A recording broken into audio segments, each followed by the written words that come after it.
ತಾಲೂಕಲ್ಲೆಲ್ಲ ಕೂಡ ಇದೇ ರೀತಿ ಫಿಟ್ ಮಾಡಿಬಿಟ್ಟು ಬೇರೆ ಇದನ್ನು ಅಕಸ್ಮಾತ್ ಆ ಲೈಟ್ಗಳೇನಾದ್ರು ರಿಪೇರಿ ಆಗುತ್ತೆ, ಇಲ್ಲಿ ಮೋಟ್ರ್ ಇದ್ರೇ ಅದನ್ನ ನಿಲ್ಸೋಕ್ಕಾಗೋದು. ಇಲ್ಲಿನ ಜನರಿಗೆ ಏನೂ ಗೊತ್ತಾಗಲ್ಲ. ನಮ್ಮ ತಾಲೂಕು ಜನ ಹೆಂಗೆ ಮಾಡ್ತಾರೆ ಅಂತ ಹೇಳಿದ್ರೆ, ಇಲ್ಲಿ ಏನು ಬರಬೇಕು, ಏನು ಕುಂಡಿಸ್ತಾರೆ ಅಂತ ಏನೂ ಗೊತ್ತಿಲ್ಲ. ಇದನ್ನು ಮಾಡಿ ಎಷ್ಟು ದಿನ ಆಯ್ತು ನೋಡಿ, 2-3 ತಿಂಗಳಾಗಿದೆ. ಬಿಲ್ಲಾಗಿದೆ, ಲೂಟಿ ಮಾಡ್ಕೊಂಡು ಹೋದ ಅವನು ಯಾವನೋ ಗೊತ್ತಿಲ್ಲ. ನಗರಸಭೆ ಆಯುಕ್ತ ಇದೆಲ್ಲ ಕಣ್ಕಣಲ್ವಾ ಕಮಿಷನರ್ಗೆ? ಈ ಕ್ಷೇತ್ರದ MLA ಕಣ್ಕಣಲ್ವಾ? ಈ ಕಾಂಟ್ರಾಕ್ಟರ್ ಯಾರಂತ ಗೊತ್ತಿಲ್ಲ, ಕರೆದು ಹೋಗಿಬೇಕು ಬೇಡ? ದುಡ್ಡು ಯಾರ್ದು? ಒಂದೊಂದು ಐಮಾಸ್ ಲೈಟ್ಗೆ 1 ಲಕ್ಷ ರೂಪಾಯಿ ಮೋಟ್ರನ್ನ ಕರೀತಾನೆ ಅಂತ ಹೇಳಿದ್ರೆ, ಇಡೀ ಕ್ಷೇತ್ರದಲ್ಲಿ ಎಷ್ಟು ಐಮಾಸ್ ಲೈಟ್ಗಳು ಹಾಕಿರೋದು? ಇದೆಲ್ಲ SCP TSP ಹಣ ಅಂದರೆ ಬಹುತೇಕ SC STಗಳ ಹಣ.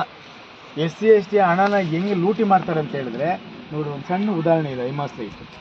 ಇದೇ ಥರ ನಮ್ಮ ಕ್ಷೇತ್ರದಲ್ಲಿ ಎಷ್ಟು ಕೋಟಿ ಹಣ ಲೂಟಿ ಮಾಡಿದ್ದಾರೆ ನಾವು ಕೇಳಿದ್ ನೋಡ್ರಿ. ನಾವು ಈ ಸಾಕ್ಷಿ ಸಮೇತ ಬಂದಿದ್ದೀವಿ, ಇದಕ್ಕೆ ನೀವು ಸಾಕ್ಷಿನೇ. ನಮ್ಮ ಕ್ಷೇತ್ರ ಜನ ನೋಡ್ಬೇಕು ಇದೆಲ್ಲ ಕಣ್ಣಲ್ಲಿ. ಎಲ್ಲ ಕಡೆನೂ ಬರ್ತೀವಿ. ನಮ್ಗೆ ಗೊತ್ತಿಲ್ಲ, ನಮ್ಮ ನಗರಸಭೆ ಸದಸ್ಯರು, ನಮ್ಮ ಪಂಚಾಯತ್ ಇದೇನಾದ್ರು ಗೊತ್ತಾ, ರಾತ್ರಿ ಹತ್ರ ಬಂದು ಫಿಟ್ ಮಾಡಿಬಿಡ್ಬೋದು ಅಂತ. ಗೊತ್ತಿಲ್ಲ. ಪ್ರತಿಯೊಂದು ಐಮಾಸ್ ಲೈಟು ನಾವು ಚೆಕ್ ಮಾಡ್ತೀವಿ, ನಿಮ್ಮ ಜೊತೆಲಿ ಕರ್ಕೊಂಡು ಕ್ಷೇತ್ರದ ಎಲ್ಲ ಕಡೆ ಸುತ್ತಾಕ್ತೀವಿ. ಇದು ನೋಡಲಿ, ಕಾಂಗ್ರೆಸ್ ಸರ್ಕಾರ, ನಮ್ಮ DK ಶಿವಕುಮಾರ್ ಸಾಹೇಬರು ಇವತ್ತು ಮುಖ್ಯಮಂತ್ರಿ ಆಗಿದ್ದಾರೆ. ಈ ಕ್ಷೇತ್ರದ ಶಾಸಕರು ನಿಮ್ಮವರೇ.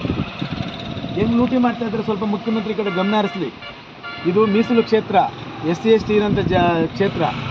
ಅವರ ಅನ್ನಕ್ಕೆ, ಅವ್ರ ಬಾಯಿ, ಅವ್ರ ಹೊಟ್ಟೆಗೆ ಯಾಕೆ ಹೊಡಿತಾರೆ? ಅವ್ರ ದುಡ್ಡು ತಗೊಂಡು ಇದೆಲ್ಲ ಕ್ರಮ ತಗೋಬೇಕೋ ಬೇಡ? ಅವ್ರ ವಿರುದ್ಧ ಕೇಸ್ ಹಾಕಬೇಕೋ ಬೇಡ? ಮುಂದೆ ನಿಮಗೆಲ್ಲ ಹೇಳ್ತೀವಿ ಬನ್ನಿ.